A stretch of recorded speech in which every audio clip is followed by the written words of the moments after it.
us kind of chess enthusiasts, amateurs here in Bismarck, and one of us is a guy who organizes chess clubs for primary schools and middle schools and so on. So I was thinking about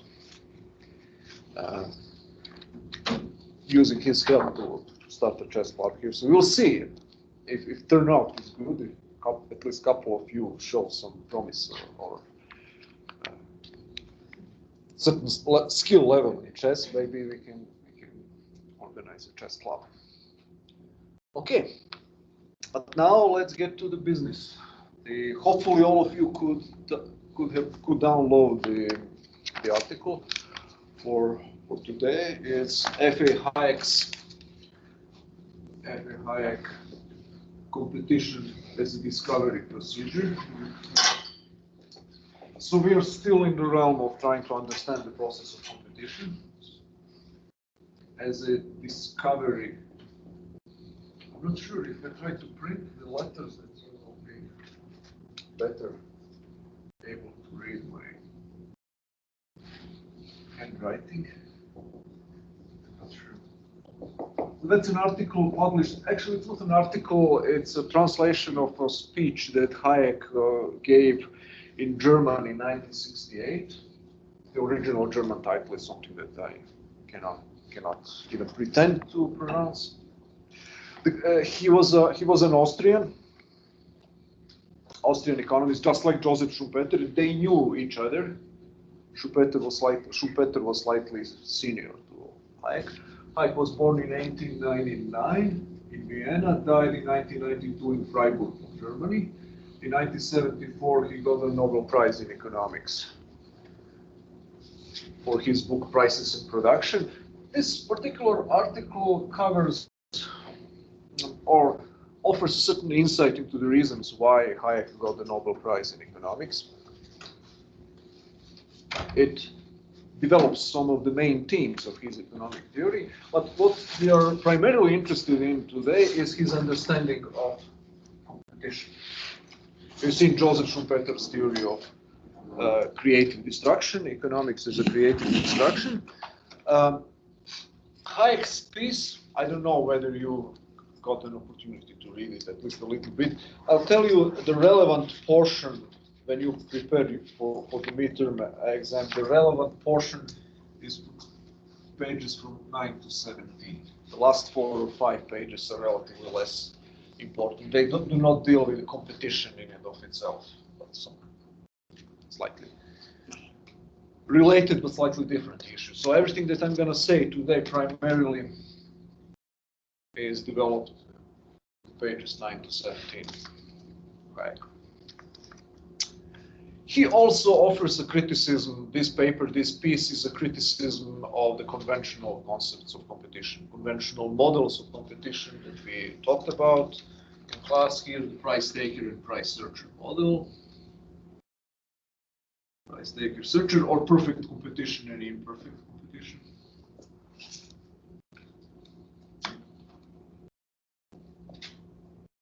Just like Schumpeter. Unlike Schumpeter, he doesn't explicitly mention these models, but he alludes to certain assumptions of these models and criticizes them correspondingly in the entire piece. So, in a similar fashion in which Schumpeter's main beef, Schumpeter's main criticism of traditional theories was that they were static, that they take the conditions of competitive processes given as fixed. Whereas in reality, competition means change, competition means innovation, competition means constant revolutionizing of the production processes, revolutionizing of product design, revolutionizing of the internal structure and organization. Hayek also targets one of the key assumptions of these competitive models, but it's a different assumption. It's the assumption of perfect information. That's what Hayek rejects in those two traditional textbook models of competition. So you remember when we listed these preconditions in the price taker or perfectly competitive model, preconditions for a market structure to qualify as competitive, we've seen that and compare them with the preconditions for a price searcher model or an imperfect competition, we see that there are some of the assumptions that diverge, but there was one assumption that they have in common. They both have in common, and that's exactly the assumption of perfect information, which means that the buyers and sellers have all the relevant information about the products, producers have all the relevant information about the preferences of the buyers and sellers. Buyers and sellers know everything about the products, about their prices, about quality, and so on. So that's what is meant by perfect information. Complete information about the available business opportunities, and complete information about the characteristics of products and about the consumer preferences.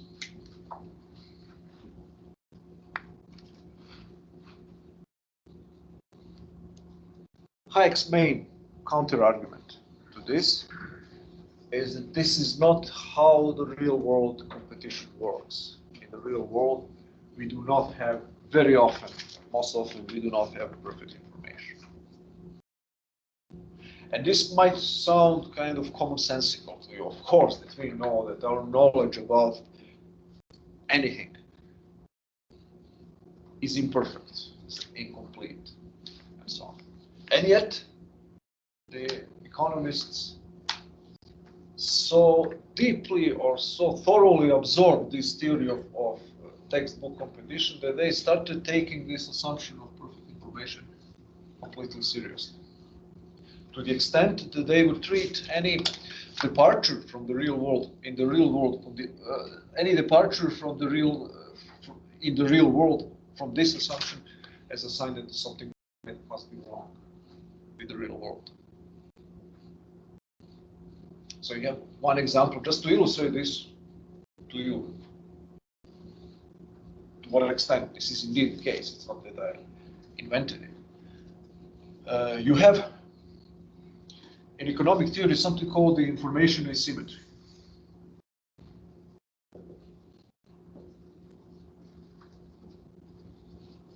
Information asymmetry theory. That's a kind of theory of market failure that says that in certain circumstances there is an asymmetry in the level and quality of information that buyers and sellers have. It can lead to the failure of the market. So, for example, buyers may have an inferior information about some certain product, and sellers have a much better information about the product. That's the case in a canonical example of this is market for lemons, market for bad second-hand cars. The claim of the theory is since the buyers do not have a good way of distinguishing between a lemon and a plum, between a bad and a good second-hand car, and sellers do, and buyers know that the sellers can distinguish, then on the second-hand market for cars, eventually good cars will be withdrawn from the market, and only inferior cars will be bought. Why? Because if you cannot be sure whether a car you are buying is a good or a bad car is more expensive than a bad car, of course. But then since you cannot attest whether the car is good or bad, you wouldn't be ready to pay a higher price for any car.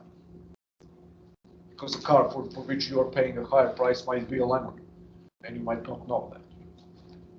And then sellers know that, so then sellers dump all the bad cars, because if you cannot increase price for good second-hand cars, then you withdraw good second-hand cars from the market and you sell just the bad cars. Eventually, this leads to the failure of market, and eventually you have only bad cars driving out good cars from the market. And everything is based on this initial information asymmetry that buyers do not have as good information information as sellers. There are many examples of that, and they vary, these examples, in healthcare industry and insurance and so on. The idea is that because there is no perfect symmetry of information, because not all market participants have a perfect information about the business opportunities or about the characteristics of the product, then we cannot rely the market is not functioning properly. This is precondition. Perfect information. If there is an information asymmetry, different level of access and different quality of information among certain market participants, market fails. Market is inefficient. And some guys got the Nobel Prize in 2001, actually. Joseph Stiglitz and George Akerlof got the Nobel Prize for formally developing this model of information asymmetry. And this model is used as a justification for various kinds of regulations of the market in order to avoid the problems like market for lemons or you have another example. I can give you that example in healthcare industry, for example. So, Obamacare mandate. Why Obamacare mandate had to be imposed? There is one problem in healthcare industry. Here are young, healthy people. Here are sick people with pre-existing conditions. You are now a company that's selling insurance policies. Your insurance policies should reflect the underlying risk of adverse event by a certain person. Likelihood that somebody is going to need healthcare expenditure in the period that follows. So for healthy people, the risk premiums are the lowest. Young, healthy people like you, for sick and old people with pre-existing conditions, they are highest. People who are now most vulnerable to coronavirus and other kinds of diseases. But now the problem is that the seller of healthcare policies does not have as good an information about health conditions of a given person as the buyer has. The person who is buying private health insurance. Now you don't have this information, so what you do? You cannot discriminate in prices. You cannot charge different prices to different persons because you don't have a good enough information about their health status. You charge some average price. Let's say that here the premium would be $1,000, here $5. You charge $500. What happens? Who's going to buy health premium? Only people who expect that their monthly or annual healthcare costs will be higher than $500. It's only for them it makes any sense to buy $500 worth of health insurance policy. So you have now younger and healthier people dropping out of the market. So you know your business students, you know what the insurance business, how the insurance business works. What is the main idea? Large number of low-risk people paying small contributions in order to finance the expenditure of a lower number of high-risk people. Any type of insurance works that way. But here, if you have no information about the underlying risk of every individual patient, then you charge the average risk-free premium, and by doing so, you're eliminating from the market 50% of the lowest risk patients. You're stuck now with 50% of sick people. Now, what would be the average premium that you figure out here? Maybe 70, 150. You still cannot distinguish between them, who is sick and who is less sick. You don't have that information. What happens? Then only people with expected annual cost, a monthly cost higher than $750, they buy the policy insurance, everybody else drops out of the market. And so on down the line. And eventually market completely fails. Why? Because you're stuck with very high risk, very sick people whose expected healthcare costs are much higher than the premiums they pay. You don't have the resources to finance these costs. So that's another application, very often used application of the information asymmetry theory. The main reason for this being that the buyer of health policy insurance has a much better information about their own health than the providers of health insurance. That you need different kinds of regulations to get around this problem. But everything is based on this kind of idea that you need perfect information in order to have a properly functioning market. And these are some of the examples of why this allegedly is not so. So Hayek says that by and large, all of this is nonsense. All this expectation that you need the perfect information in order for market to function properly. He says it's exactly the other way around. Competition is a process, the purpose of which it is to discover for us the information that we don't have available otherwise. To develop the information, to discover it, the kind of information that we otherwise don't have any access to. What does that mean? What kind of information is revealed to us through the competitive process that we otherwise might not have had? Any ideas? Competitive process on the market. So you see, in a certain sense, this is completely commonsensical view. Take any form of non-economic competition, okay, sports competition. So what we expect from the competitive process to discover for us which football team is better, whoever wins the game, whoever wins the competition is better. Now we have a very high-level chess tournament going on in Norway. 6 guys are competing, and we have to discover who is best among them. It's a round-robin tournament, like 2 weeks. We will see everybody is competing against everybody else. Whoever amasses the largest number of points and wins will win the competition. So the really important information that we want to, from competition, to figure out for us can be achieved only at the end of the process. We don't expect actually to know which football team is the best before the football competition begins. So that's the intuition from which Hayek starts. Then if you apply this to economic competition, what do we want from the competitive process to discover for us? What would be the analogy of a chess tournament or a football game in the market, in the marketplace, the economic?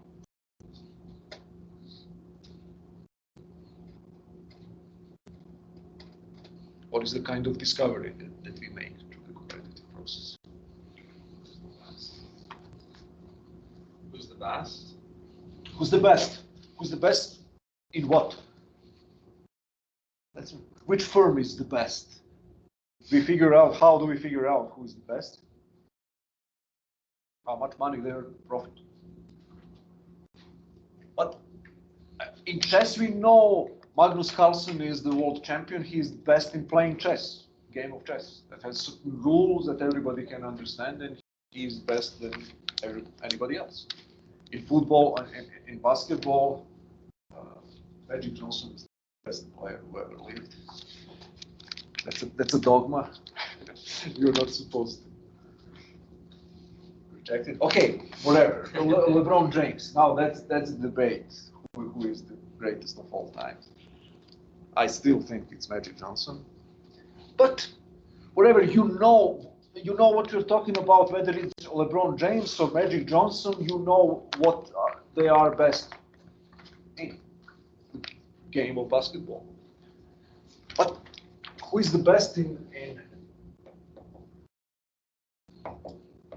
business?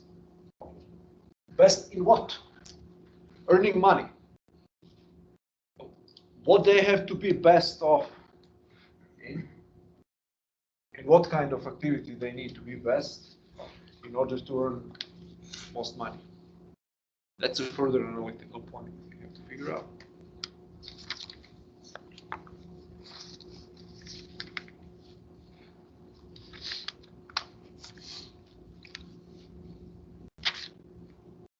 Why good firms, successful firms earn money? Consumer needs. So they discover for us consumer needs. What are the best way to satisfy consumer wants? Consumer wants satisfaction. And also discovery of the best production processes. Which consumer wants should be satisfied and how?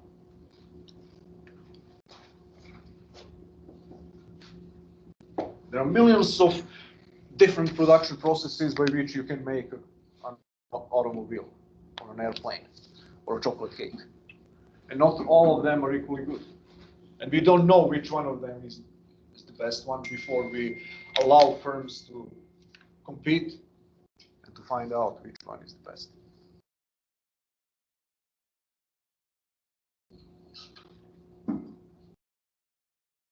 So Steve Jobs said once that it's not, we usually say colloquially in economic theory that consumer demand is what drives production. That everybody works, consumer sovereignty. Consumers are in charge and producers just work to satisfy consumer demand. That's correct in one sense, but in another sense that's false actually, because as Steve Jobs said, consumer preferences, people don't know what they want. Actually, we have to produce and offer them something in order for them to realize that they want it. This didn't mean that we create artificially needs or wants that people have. What the saying means is actually that we have no other alternative way of discovering what people want apart from experimenting with different products that we produce by gambling or assuming or expecting that people might want. So the demand curve for any product is not given in advance to anyone. We don't know whether the demand curve for a given product looks like this or like that. What is the maximum price that you can charge? How many units you're going to sell? Whether you're going to sell any units at all. That. So entrepreneurs have to guess about these things, about the future human preferences, and to invest real resources in producing them and trying to sell them. And in that way, the competition allows us to discover what consumer preferences are and what are the best available ways of satisfying the best production processes. So Hayek then makes, so this seems simple enough, okay? Then he asks the following question. Is there any relationship between the scientific discovery and business competition? So how scientific discovery works? That's also competition of the sorts. So scientific discovery or scientific research is a competition of different ideas, different concepts, different hypotheses. People compete by proposing different explanations of certain phenomena, and better arguments, at least in theory, should win over inferior arguments. So then, now there is a big competition whether the string theory is a correct theory that unifies general relativity and quantum mechanics. That's a big deal in physics, and we don't know yet. It seems like it might be, but it's not quite clear yet. But quantum mechanics or general relativity or any theory in organic chemistry and so on came about by different people proposing different solutions, and eventually through scientific procedure of checking the hypotheses and debating ideas, people discover what is true, what is false in science. In a certain sense, you can say formally that there is an analogy here. Different people guess about what, in economics, in business competition, what consumers want. Well, many entrepreneurs fail, just like many scientists who proposed the theory of phlogiston in physics. They failed eventually. Nobody believes in the theory of phlogiston right now. In a similar fashion, many entrepreneurs failed. They proposed the ideas that consumers would want this or that, whatever. And it turns out to be a false idea. They failed in business, and we know that they failed. So there seems to be an analogy here that both competitive procedures, both scientific research and business competition, result in the discovery of the true state of affairs, true structure of the universe, of scientific laws of nature, of society on the one hand, and through consumer preferences for goods and services and best technological ways of producing them. But there is one crucial difference here. Then Hayek asks the following question: if this is so, and it seems to be so, how come then that everybody believes in science? People believe that science tells truth, whereas many people reject competition as a mechanism of discovery of truth. Many people criticize the competition, want to suppress it, or to regulate it, to limit it, and so on. And his explanation of this is as follows. There is a distinction, there is a difference in the nature of the truths that science and business competition discover that makes it much more likely for scientific truth to be emotionally and psychologically, intuitively acceptable, whereas the truths discovered by business competition are much more difficult for ordinary people to accept this.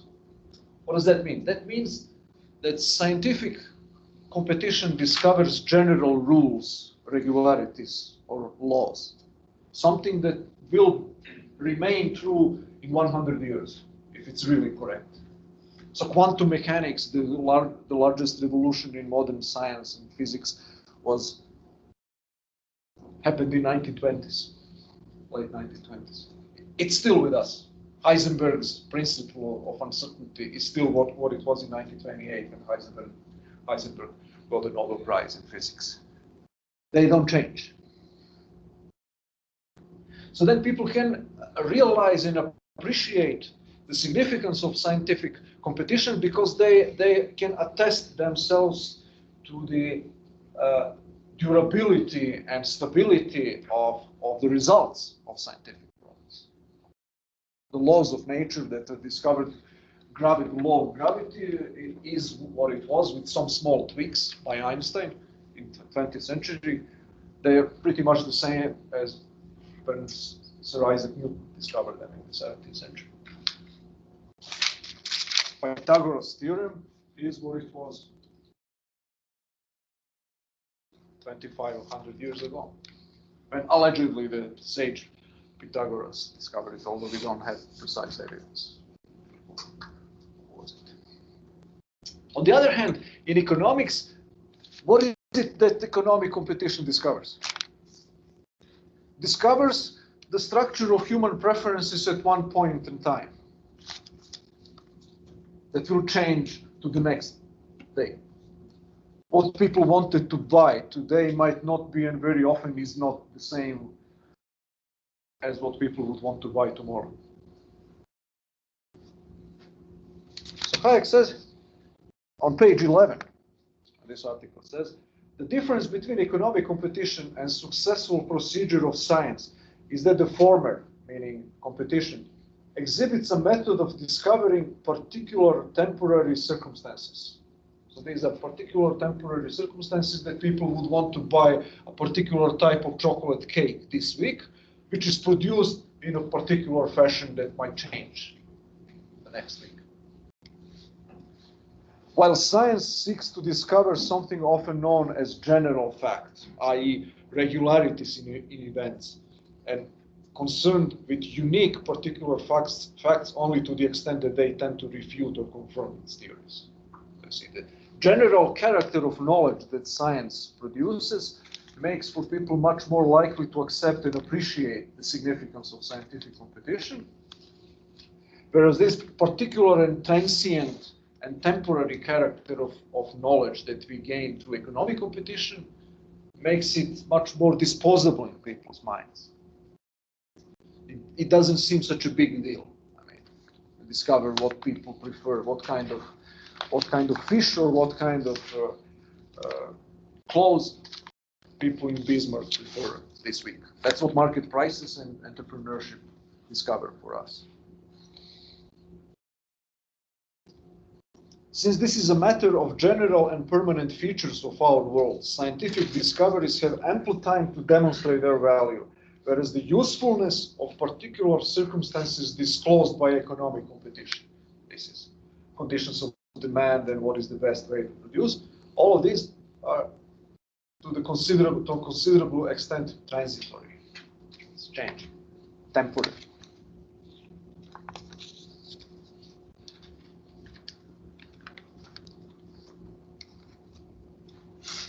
Okay, the next thing here that Hayek insists on is that the competitive process in economics could not be studied by using the method of natural sciences. An attempt to do so he calls pejoratively scientism, not to be confused with a religious cult in the 20th century. Scientism just means a habit of thought that uses the methods of physics, chemistry, and natural sciences, hard sciences, in studying the process of economic cooperation.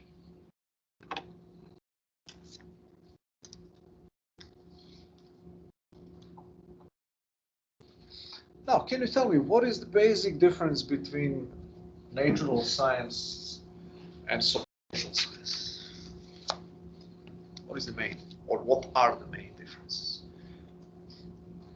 in how they approach the study of their subject, their methods?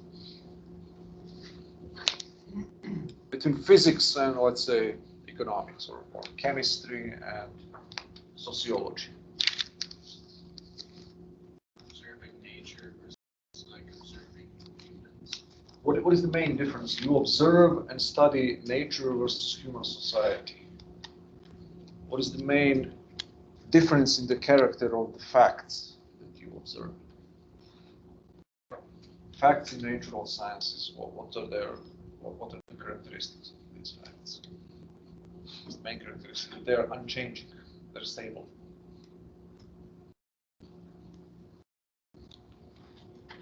So the concept of fact in natural science is something that is objective, objectively given. Whereas, what are the facts that you observe and study in economics, let's say, sociology?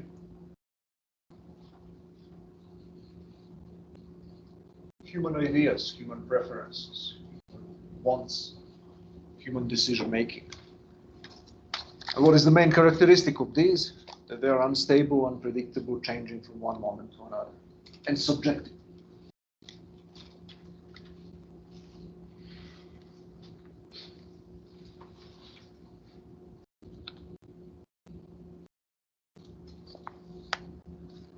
One of the consequences of this is that theories in economics and social sciences very rarely, if ever, could be formulated in such a way as to be liable to empirical verification by objective facts, by measurable facts, something that we can observe in reality and quantify and measure. Usually the deepest truths about the economic life cannot be verified in that fashion.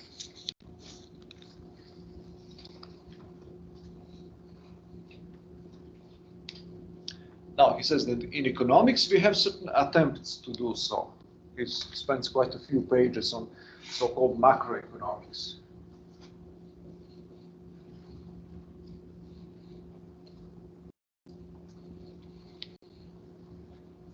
Macroeconomics is essentially an attempt to understand the economy by concentrating on some statistical measures of the total economic activity, such as investment, GDP, gross domestic product, inflation rate, unemployment,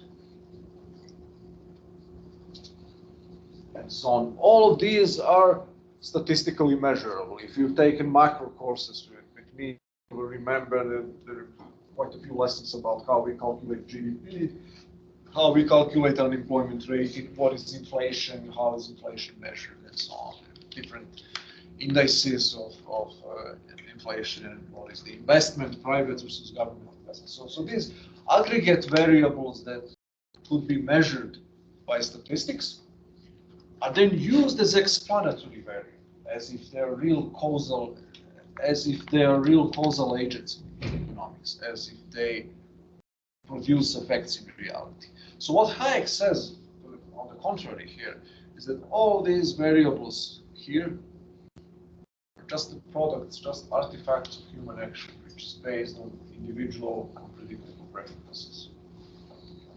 So what natural science would like to do to come up with some objective estimates or some measurable magnitudes that you can then use to calculate the averages, to calculate the constants, to create the formulas to understand reality, and then to predict what is going to happen in the future.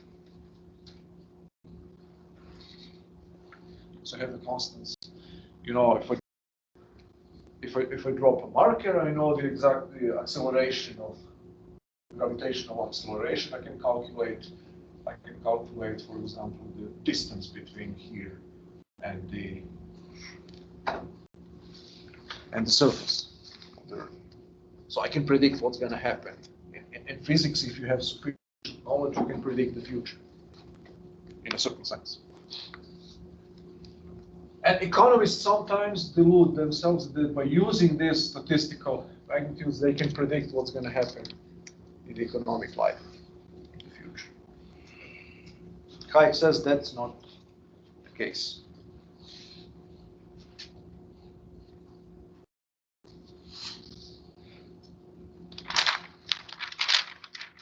So economic laws or economic principles, economic theories cannot yield claims that would be directly verifiable by invoking the empirical data, by invoking anything that is objectively measurable.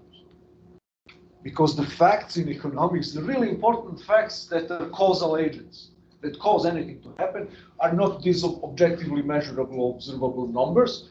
It's what is in your mind, in our minds, in the minds of consumers who want or do not want to buy something, and in the minds of entrepreneurs who try to figure out how best to satisfy what they think the consumers want. So the essential facts of economics are subjective, individual, and so on. So then they cannot be, economic theories cannot be formulated in a way that could be refuted or confirmed by objectively measurable facts. You see that difference? So let's get to Hayek's attack on macroeconomics. One more thing, and I will finish with this, that I want to say something about, is the distinction that he draws between economic in the narrow sense, economic, and catalactic. So economy in the broadest sense, as he says,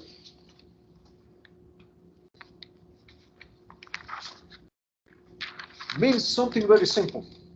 On page 14, he says, an economy in the strong sense of the word is an organization or an arrangement in which someone consciously uses means in the service of a uniform hierarchy of ends. So that's a form of organization in which somebody, one decision maker, uses all available means to achieve given ends or a given hierarchy of ends, 3 or 4 different ends, and this person knows which one is most important, which one is the least important. This stems from the original Greek meaning of economics. Economics is a derived word from Greek. Originally, it meant oikonomia in Greek, meant household management. Oikonomia means oikos was a household or landed estate, something like that. And nomia is a kind of science or art or ability to do something. So it's a science of household management. So in household management, somebody controls the assets, controls all the means to satisfy the ends, and determines what are going to be the ends or goals of the activity. So the example of that in modern economics would be the manager or CEO, the manager of a firm. I'm the owner of a firm. I control the assets, control the means, and I'm going to tell every one of you what to do because I have certain goals in mind which are to achieve profit. He says that's a relatively trivial and less important aspect of the economic life and economic competition. What is more important is catalactic competition. Catalactic, he uses the term catalaxy. It's an anglicized version of Greek katalaxia. is derived from the verb katalatein, which means to trade, to exchange goods and services, and also to befriend your former enemy. So Greeks use the same term to designate exchange and trade and making friends out of former enemies. And what is that? That's a competition and economic cooperation through market prices and exchange. And here there is no unique hierarchy of values or needs. And there is nobody who controls all the means of satisfying those different ends. Different people have different assets. Different people control different assets, their labor or their other factors of production, raw materials, machines. There are multiple ends that have to be satisfied in the same time. And multiple ends, multiple goals of different people that have to be satisfied in the same time. And people voluntarily cooperate within this system to achieve that.